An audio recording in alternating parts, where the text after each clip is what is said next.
All right, everyone, it is loading. Again, my name is Miss Henderson, Alicia Henderson. Tonight, we are going to be looking at and talking about supporting your 6 to 12 reader at home.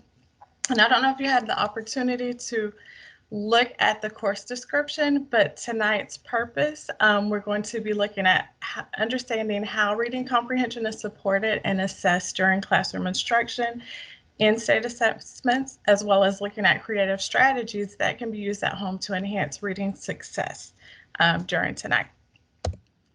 My name is Alicia Henderson. I am an ELA reading curriculum and instructional specialist for secondary, grades 6 to 12.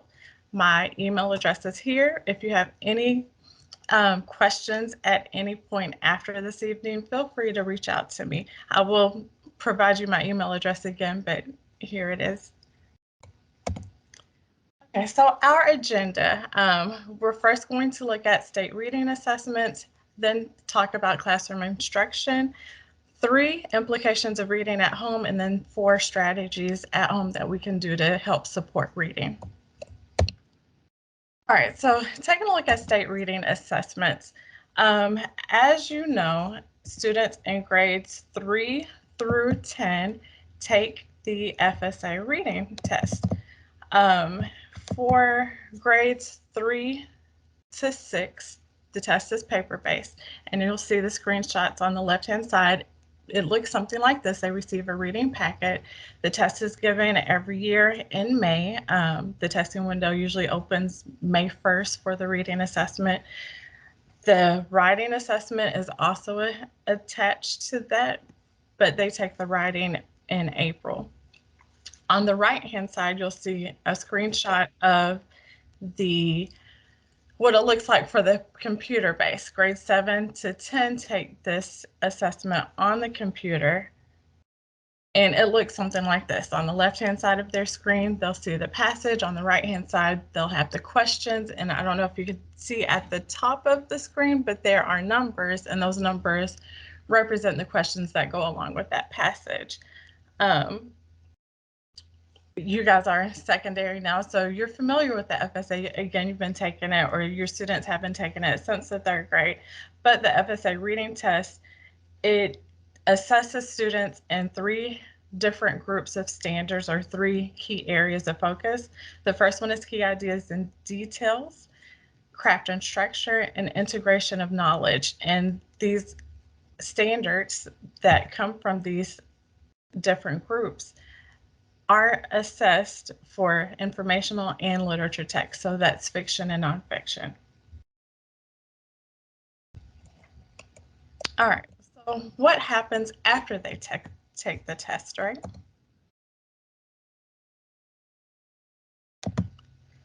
All right, so again, there are the 3 clusters. I mentioned them on the previous slide, but with key ideas and details for both informational and literature text. We're looking at central idea, we're looking at themes, making inferences, interactions of ideas, and story elements within a text. For your cluster 2, that would be craft and structure. So here you're looking at word meanings within text, which is very similar to understanding what a word means within context of the text. What clues are they able to use within the text to help them determine the meaning of that word? We also, in this cluster 2, look at text structure and meaning, as well as author's purpose and author's point of view. And then you have your cluster 3 standards, or grouping of standards, the integration of knowledge and ideas, where students have the opportunity to compare and contrast text to media, whether it's an audio version of a book, maybe a live action of a story, meaning which could possibly be a play, or a clip from a movie, depending on what text is being used in the classroom. They also have the opportunity to compare and contrast different forms of text. So you could be comparing themes that are happening within a poem compared to a short story, or a a snip from a fantasy novel or historical fiction, and you're able to compare and contrast, or we talk about comparing and contrasting how that information is used. And then lastly, tracing and evaluating arguments within a text. So following an author's argument, looking at their claims and the reasoning and the evidence to see if what they have provided within the text, does it sufficiently support their argument? So again, these are the three clusters, or the three main clusters that are assessed on the FSA ELA reading assessment. If at any time you want to go online to take a look at any of the practice tests, there are release practice tests available that can be viewed if you go to www.fsassessments.org, and that website is at the top. Once the student takes the test in May, scores are usually released in the summer. Last summer, this past year, they were released a little late. Sometimes they come at the end of June. I believe this past year they came at the end of July. If you take a look at the charts that I have on the screen, in the upper right-hand corner, you'll see the achievement levels and the scale scores. So in table 1, level 1 is the lowest score, the lowest scale score, and it goes all the way up to level 5. In order to be considered proficient in reading, a student would have to score at a level 3 for their grade level. A level 3, 4, 5. Well, 3 is satisfactory. 4 is proficient. 5 is mastery. Level 2, below satisfactory, and level 1 is inadequate. This guidance is also provided on fsassessments.org if you want more information on it.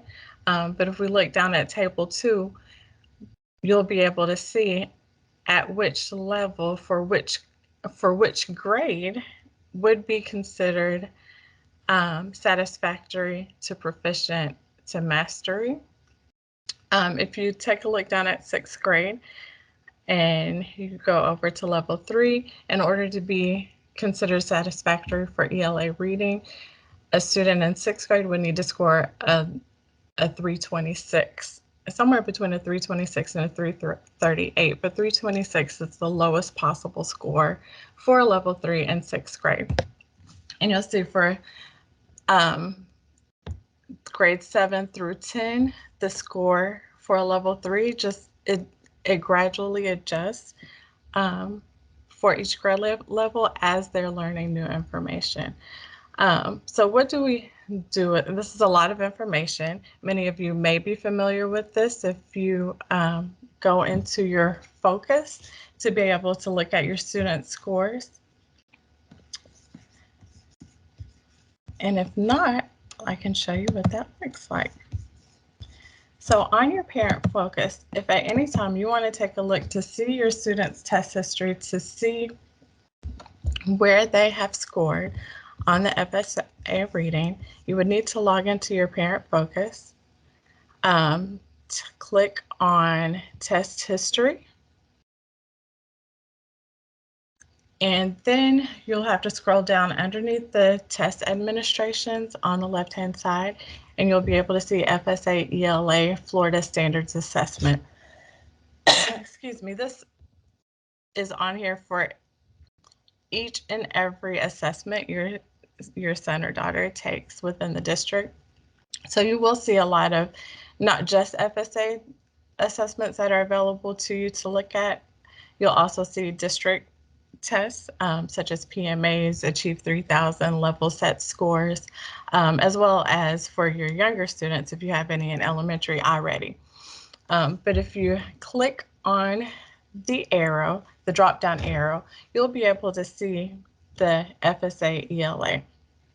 So in taking a look at it, you'll note that in this example, the student was a level 3 for this assessment, and their scale score was a 337.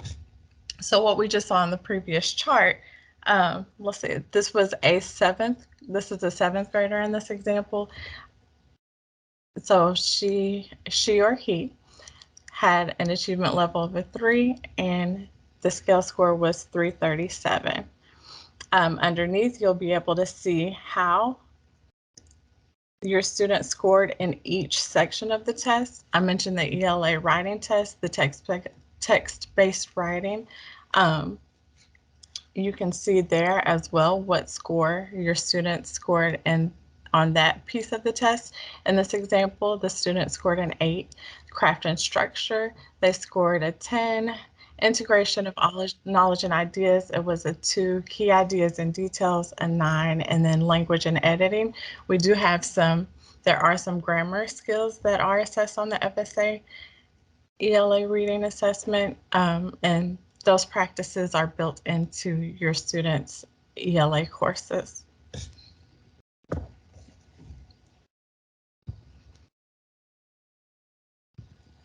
Okay. Trying to go forward. We saw this already. All right. Your student also has access to their data from their student platform. We use Performance Matters for our district assessments. And that's typically where students log in order to access the district test. However, students also have access to their data in this platform. Instead of logging into or clicking on login to online testing, what they would do instead is click on login to student portal. Once they do that, they will have a screen come up and they'll need to click on the tab that says state results. And here they'll be able to see their history of FSA assessments, or not just FSA, but state assessments, and they can see their scale scores. It's color coded as well. Green typically, or green means level 3, blue means level 4, and black means level 5. Whenever you see these color codings within our data system. One thing I did not bookmark in this PowerPoint slide, I don't know if you can see to the left of state results, you'll see common test results. And if your student clicks on that, they'll be able to access their data or how well they did on any district assessments. So for example, everyone in the district just finished their Q1 PMAs, progress monitoring assessments. And if your student clicks on that tab, they'll be able to look at each PMA to see how they scored. And not only will they be able to see how they scored, because the state assessment here, you can only see how you score, what the scale score is, and you can determine your level. But if you click on common test results and look at your district ELA PMA, your student will be able to see not only their score, but they'll be able to see each standard that was assessed, and they'll be able to see how they scored on each standard that was assessed on that first PMA. Because that's the only one that's in there right now for this school year, but they should be able to see prior PMAs, and then at the end of Q2 and Q3, they'll be able to access that PMA data as well. All right, so classroom instruction. Now that we have all this information, all this data, we know what's assessed, we know how students score, we know what standards students may need more assistance in, or maybe we know what standards students need additional rigor in. What do we do with all of this information in the classroom and with classroom instruction? So I will tell you, the FSA scores, we always refer to it as data in the district, but the scores, students' progress on the FSA, district assessments, and as well in the classroom teacher assessments, we use this information to make sure that we're pushing our kids and giving them the rigor and giving them the scaffolds if needed that they need. So you do have instructional opportunities within schools. So within middle school, for those students who are scoring your 3s, 4s, and 5s, and they're showing that they're satisfactory and they're showing that they're proficient and they're mastering standards, we do have advancement opportunities for them in middle school. and high school. So in middle school, what it looks like in some schools, and you'll have to ask your schools what's available to you. But in many middle schools, we have pre-early college courses as well as honors courses. In high school, we have early college, dual enrollment, and AP courses. Um, and there are different tracks for those advanced readers. If we have readers who are struggling and they're not quite getting the 3, they're a 2, maybe even a 1, we also have classes and things in place for them instructionally, corrective reading in middle school, and actively learn and chalk talk in high school for those students who are a level 1. Students who are a level 2 in middle school and in high school typically get additional. They may not be placed into an intensive reading course, but they are placed into courses that provide additional reading strategies to help them, you know, become more proficient in reading. But when it comes to the actual classroom and instructional strategies, teachers do small group instruction. Small group instruction is where teachers pull aside a group of kids based on data. So you have a group of 6 kids who have mastered theme at their grade level. They're 7th graders, and they all scored. We said they all scored in the green, which is showing us that they mastered it on the PMA. Then teachers can pull them into a small group and provide them with additional rigor for that standard, which gets them to think more deeply about it. We have an honors curriculum within our ELA courses that helps teachers to provide that additional rigor. Or if a student maybe struggled, maybe there's a group of students on the opposite end that struggled with it, then we would pull them to the side, again in a small group, or teachers do, and use scaffolds and things, and have a different lesson for available to them to help make sure that they understand what that standard is. We also, within the classrooms, use focused instruction based on student performance. So again, being able to look at students, how students performed on the FSA and PMAs and whatever teacher data is available within the classroom to make determinations as to how long a teacher should spend on a particular lesson. If data shows that the majority of the students understood the standard, then teachers are able to use that information to inform where they should go next in their lesson and how much time they should spend on a particular lesson.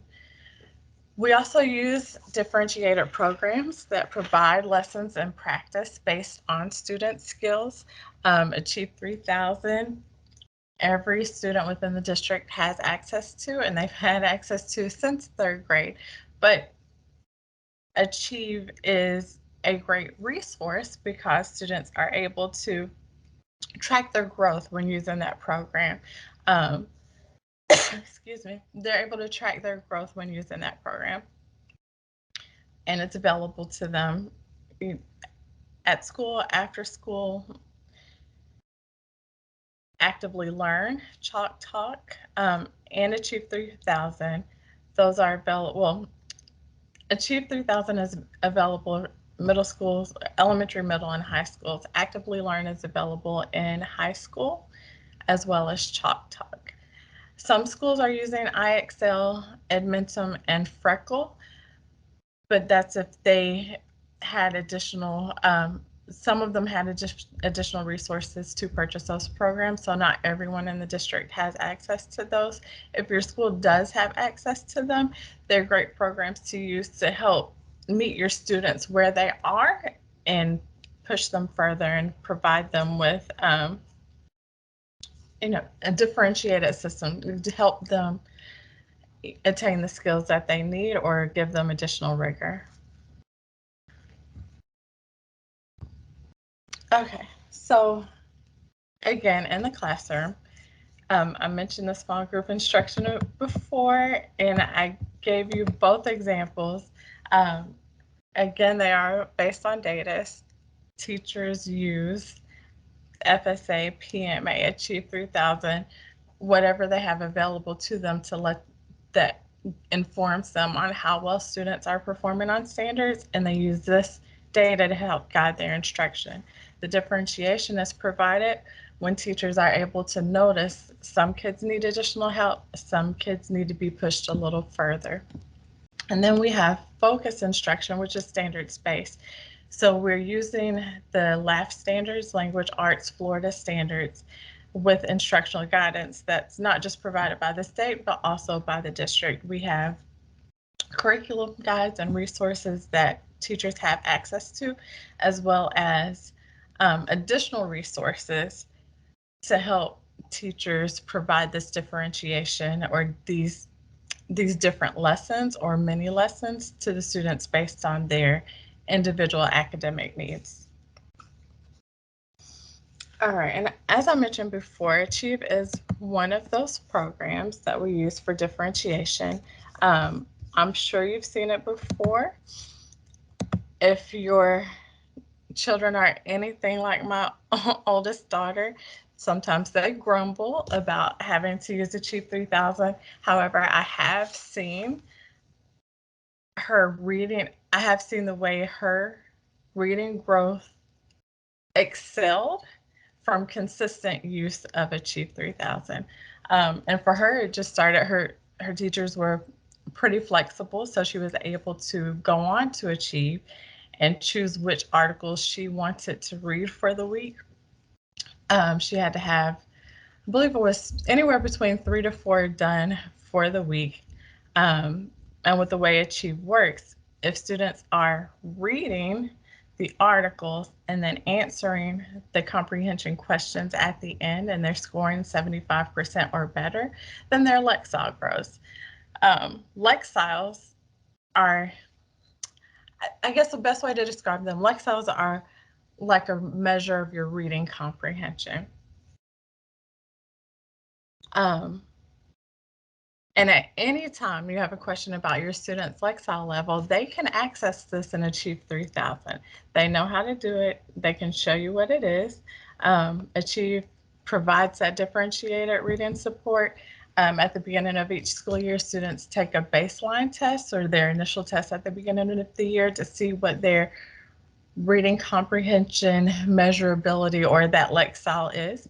And once they get their Lexile, then they begin to have access to articles and passages that are on their reading Lexile. The more they score 75% or better on these comprehension question activities, their Lexile grows. And at the beginning of each month, there's a Lexile adjustment where students can see how they've grown. Their Lexile will change based on their activities and their performance on these questions. So whenever they log in, there are different channels that are available to them to choose from for reading. You'll see here pictured, there's a news channel, there's a teen channel, there's a channel called The Scoop, there's one on US history, world history, and in the past year or 2 years, Achieve has added more fiction text. So they have those types of readings available to them. Now, after they finish the article, or once they choose an article rather, they will see the screen. On the left-hand side is the passage.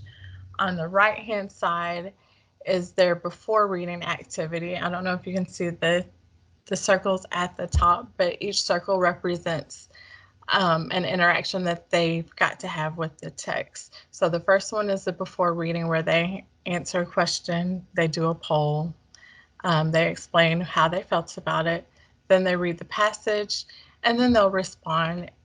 And on the image on the far right, you can see an example of what the questions look like. They get one question at a time, no more than 8 questions. And once they've submitted them all, then they receive a score. They get a first try score and a second try score. But in order for their Lexile to grow, they have to score 75% or higher on their first try score. They also have the ability with Achieve 3000 to practice with a stretch text within each article that they select will be a stretch text, which will be on grade level, and it will have FSA style practices for them to constantly practice to make sure that they're improving and they're growing. And Achieve 3000 can always be accessed through blended learning on duvalschools.org. But what Achieve has done is provided us with a correlation between Lexile levels and Lexile scores and FSA levels. So if you take a look at this chart, I've got highlighted in blue the suggested Lexile levels in order to score a level 3 on the FSA ELA reading assessment. So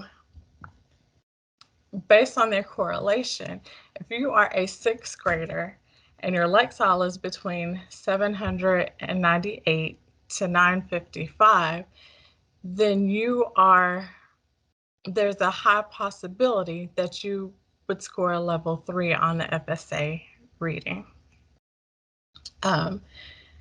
Everything to the right, again, as the Lexiles increase, there's a correlation or the possibility for students to score a level 4 if you're in 6th grade and your Lexile is between 956 to 1162.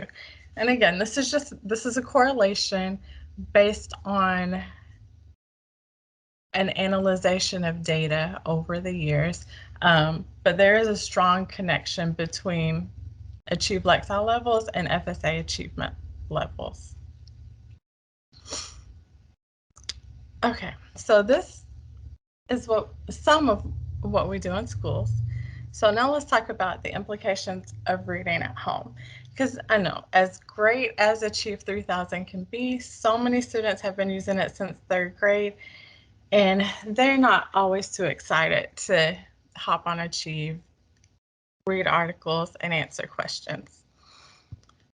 Okay, so why read at home? I found that a TikTok video because TikTok is such a craze, or not crave, whatever the verbiage is. Everybody's on TikTok now. It's not Instagram anymore. That's old. Facebook is for really old people, is what I've heard. YouTube, teens are in and out, but TikTok is where everything is. So to make a connection to our young people, everything on TikTok is not necessarily horrible. There are people on TikTok who advocate for reading, just like this lady in this TikTok video. But I just want to show you this quote that was pulled from the Washington Post. And I imagine that the data, I imagine that is pretty similar now to what it was in 2016, but 1 in 3 U.S. high school seniors did not read a book for pleasure in 2016. Yes, teens are texting and using social media instead of reading books, researchers say, and that's according to the Washington Post. And I know we have lots of distractions with social media, the TikTokers, Instagram, YouTubers, and just what does this imply for us? This is letting us know pretty much that teens are spending less and less time reading books. Although educational content can be found on social media, how often are our teens really looking at that content? And the content that they do see are always tons of, I don't want to say tons, and I don't want to say always, but often grammatical errors, including misspelled words, misused punctuation. So although they may be reading these things on social media, what's happening is a reinforcement of bad literacy habits. I will say, as a parent, I don't try to, just parent to parent, I don't try to shy away completely from social media for my kids, but I do monitor and I look at and I try to make sure that they are being exposed to other things than just, you know, what's fun and entertaining. But again, there are accounts on TikTok, Instagram, and YouTube that are specific to book lovers, young adult readers. You've got content on there for recommendations, book reviews, and that could be a nice gateway into finding books and things that your teens are interested in reading.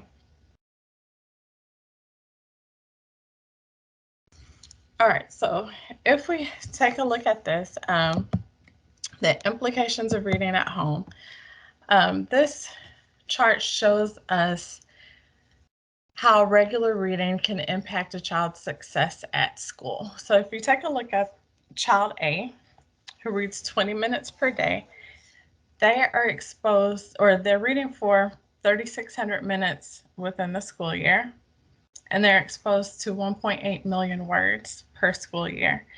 Compare that to child B, who reads 5 minutes per day, 900 minutes per school year, and they're exposed to 282,000 words per year. And then child C, someone who's reading 1 minute per day, 180 minutes in a school year, 8,000 words per school year that they're being exposed to. So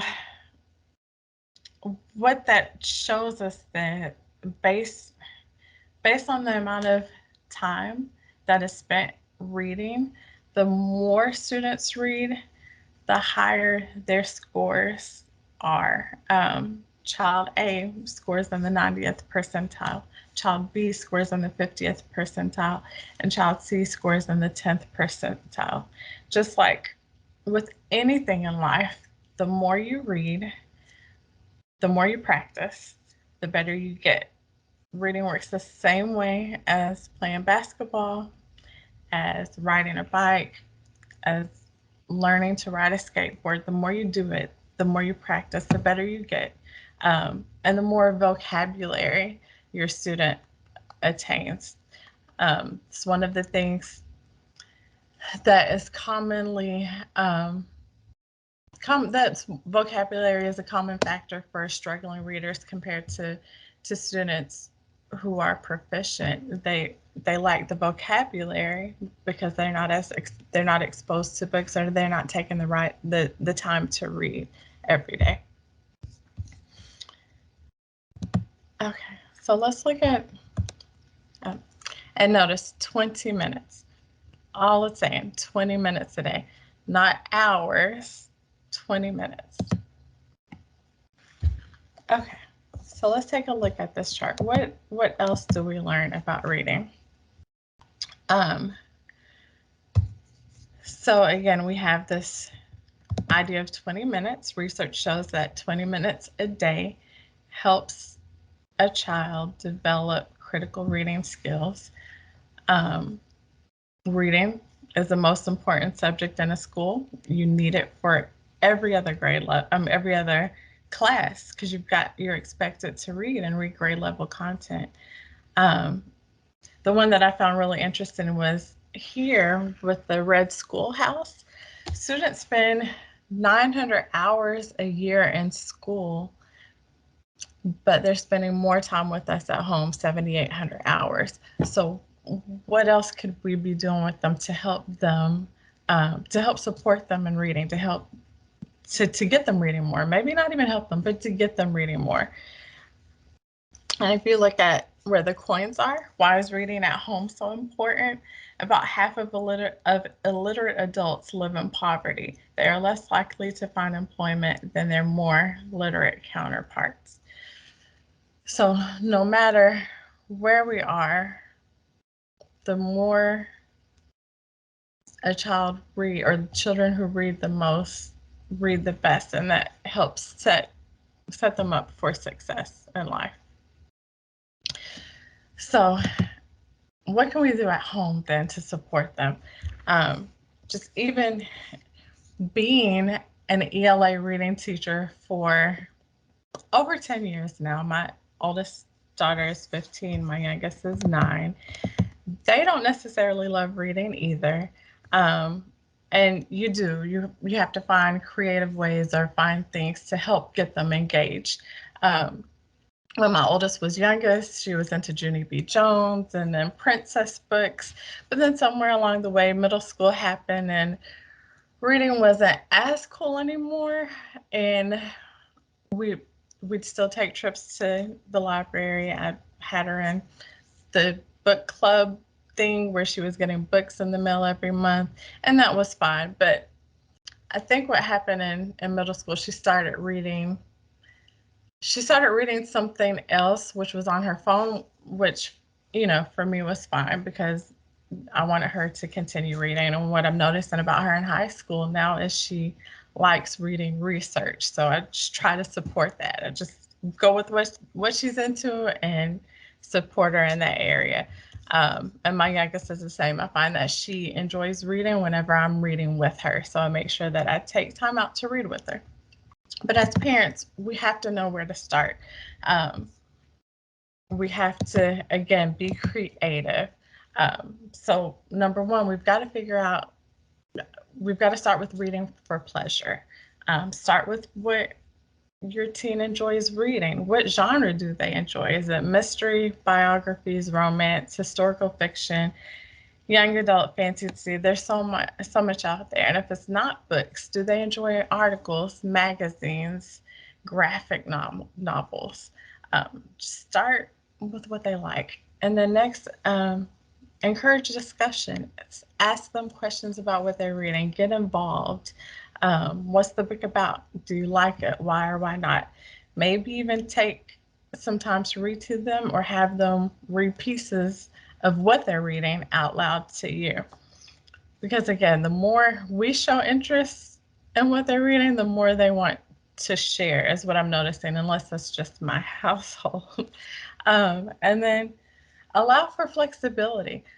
Determine how your teen likes to read. Sometimes they're not really into books, or maybe they'll go through a wave where they don't want to pick up a book anymore, but maybe like an ebook, um, or an audio book is something that they're into, that they want to be engaged with to continue reading.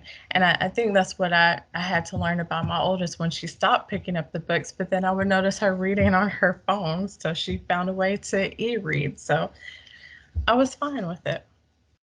So if you're wondering about, access to books, how can we get access to tons of books? Take advantage of what's available to you. The Jacksonville Public Library.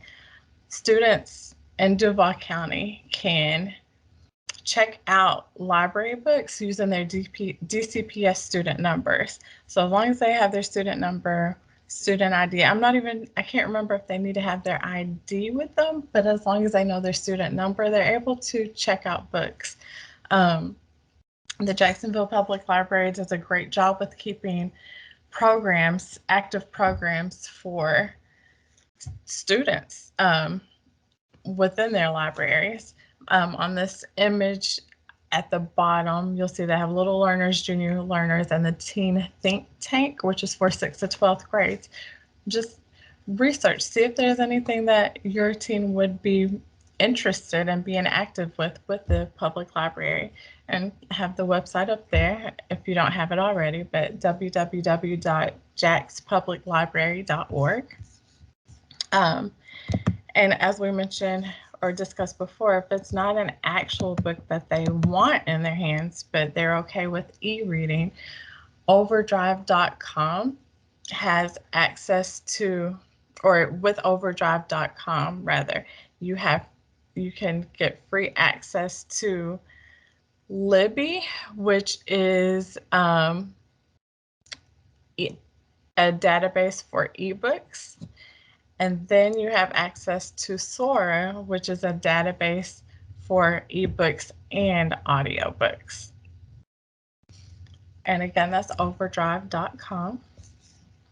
And students, even if they wanted, they could also access their textbook online, their HMH textbook online, and they can read or listen to readings of passages within their textbook.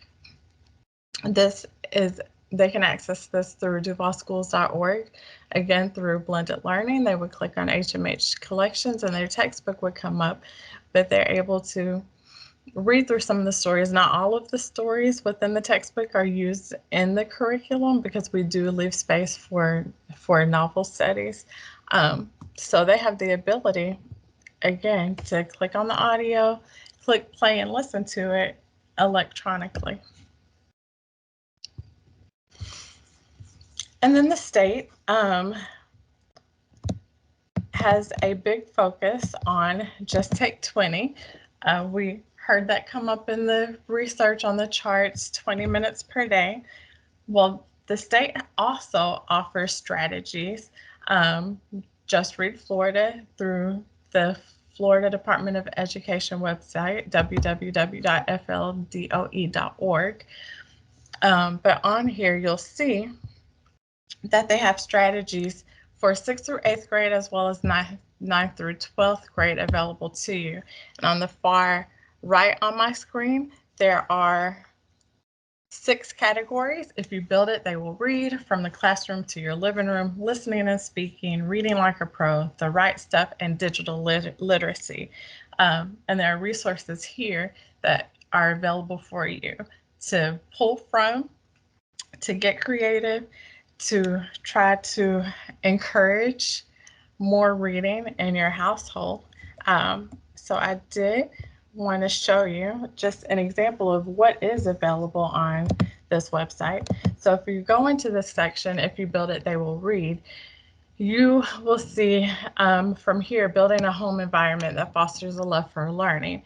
There are links on creating reading nooks within your house, building a home library inexpensively, creating a home library, and trying to figure out your schedule to make sure you can adequately fit in reading.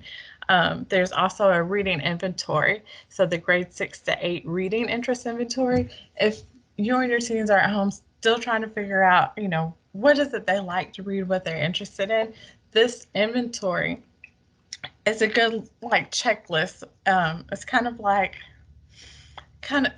a book questionnaire or a literacy questionnaire to help you guys pinpoint what interests your teens have, and guiding you to finding the right reading materials.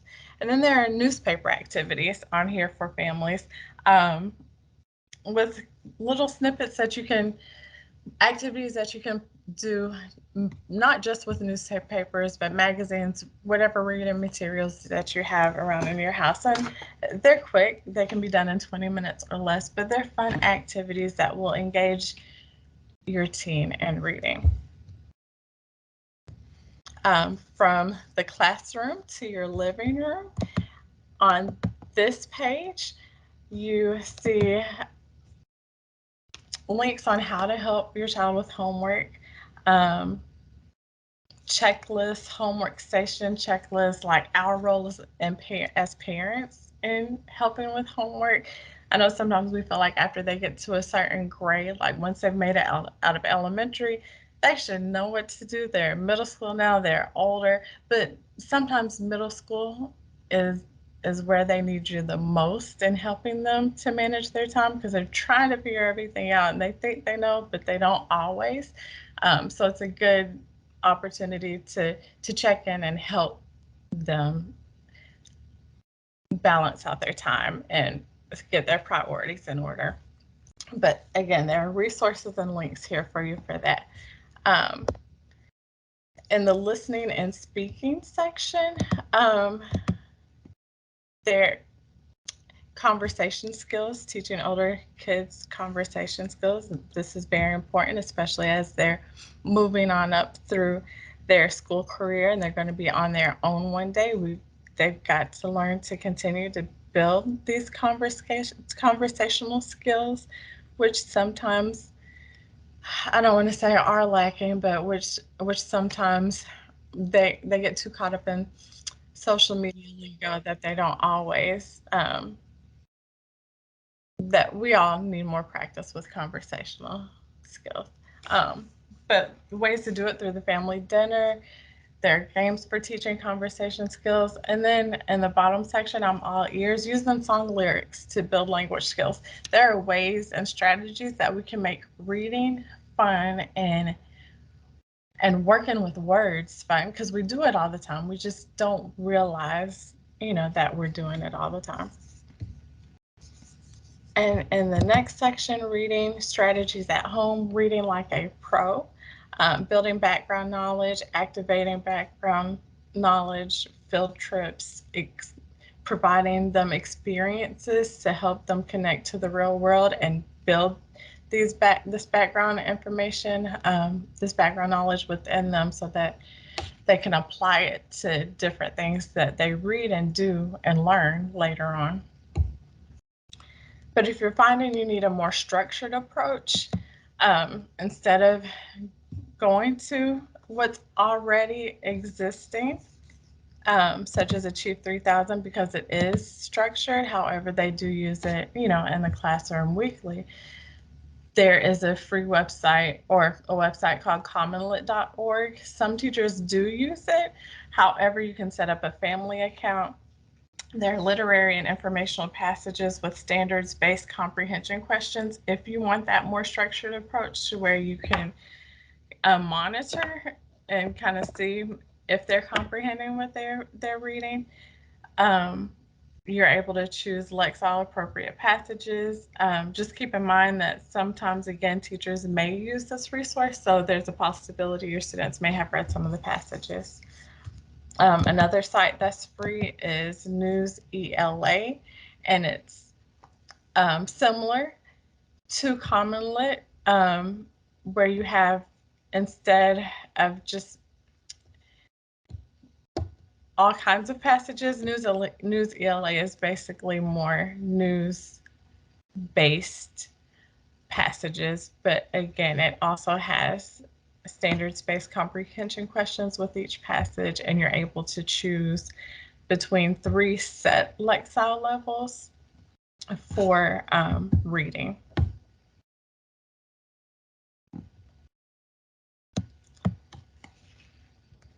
So I hope this was helpful. I know I gave you a lot of information. If you have any questions, please ask. Um, Again, my name is Alicia Henderson. Here is my email address. You can reach out to me with any questions that you may think of later. Good evening. Um, I've been trying to enter my students, both of my children. One is in Englewood High, and the other one is in Southside Middle School. Okay. I entered to my Focus account and tried to enter by blended studies, blended something. Blended learning. Yeah, I tried to enter to Achieve 3000, and it doesn't let me. It shows me a page that like it's broken the link or something like that. Okay. Yes, they can only log into it through blended learning. But if you're wanting to take a look at their Lexile level, you can do that through your Focus Parent account. Oh, that's what I'm saying. I tried by my Focus account enter by blended studies to Achieve 3000. I can reach until that point only. After I try to enter to Achieve 3000, it logs to a web page, to a page that says the link is broken. Okay. So when you are, hold on, let me stop presenting for just a second so I can find that page and go back to it. But you are on, when you log into Focus, Mm-hmm. don't worry about the blended learning, but log into your Focus Parent account. Mm-hmm. Then you should be able to choose between your children, Okay. right?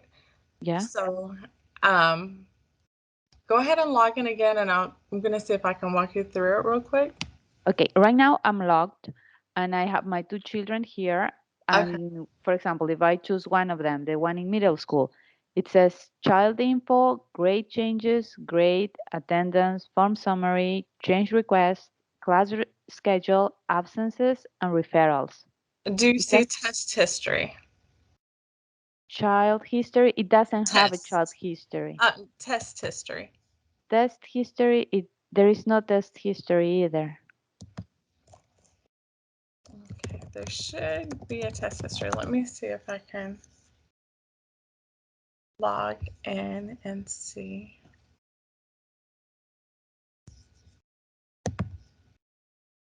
So I'm going to jump in and ask you, ma'am, if while you're in focus, do you see on the left each of your children? Yes. Okay, Yes, I can see click both of them. click on one of them and you might see an option that says child info. Yes. Okay, I want you to click child info. Yes. And then to the right of that, you should see Oh, okay. state testing, district District testing. test? Okay. Testing, district test. All right. You see district testing, click on Uh, that. It yes. should open up, maybe not all the assessments, but many of A their assessments that listing. you've taken. You see that? Yes. Yay! Oh, Does that thank help? you so much. Okay. Thank you. Thank you so much, Ms. Henderson, and parents and caregivers that are still on the call. We thank you so much for your time and attention this evening. Hope that you were able to get some new information, some new strategies, tips, suggestions for helping your students at home. And if you wouldn't mind, of course, submitting the evaluation just so we can learn how to improve what we do and how we do it to best meet all of your needs. If there's no other questions, then we'll call it a wrap. And I hope all of you have a wonderful evening. Thank you so much, Ms. Henderson.